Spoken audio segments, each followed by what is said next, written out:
ધાનેરાના વાલેર ગામના દલિત યુવકે ઇન્સ્ટાગ્રામ પર મેઘવંશી બાપુ નામનું આઈડી બનાવવાનો મામલો.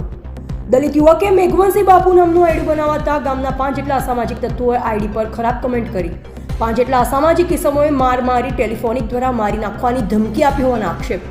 ધાનેરા પોલીસે આરોપીઓની અટકાયત ન કરતા જિલ્લા પોલીસ વડાને કરી રજૂઆત. વાલેરથી 50થી વધુ લોકોએ આવા અસામાજિક તત્વોને ઝડપી કાયદેસરની કાર્યવાહી કરવા જિલ્લા પોલીસ વડાને કરી રજૂઆત. પત્રકાર નૈનાબેન પરમાર, પાલનપુર, બનાસકાંઠા. ઓકે, શું રજૂઆત કરવા આવે છે? મારું નામ ગોહિલ ભેરાભાઈ, હું જાડેવીનો ગામ વતની છું.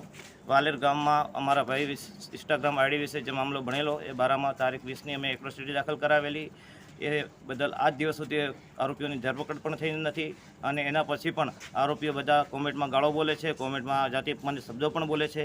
તો અમારી સાહેબશ્રીને નમ્ર વિનંતી છે મીડિયા માધ્યમથી કે તાત્કાલિક ધોરણે એમની ધરપકડ થાય અને બીજા બદમાશોને પણ કાયદેસરની સજા થાય અને જે કાયદાકીય રીતે કલમ લાગે એની ઉમેરા પણ કરવા અમારી વિનંતી છે. અમે આજે એસપી કચેરી એ નિવેદન આપવા આવ્યા છે.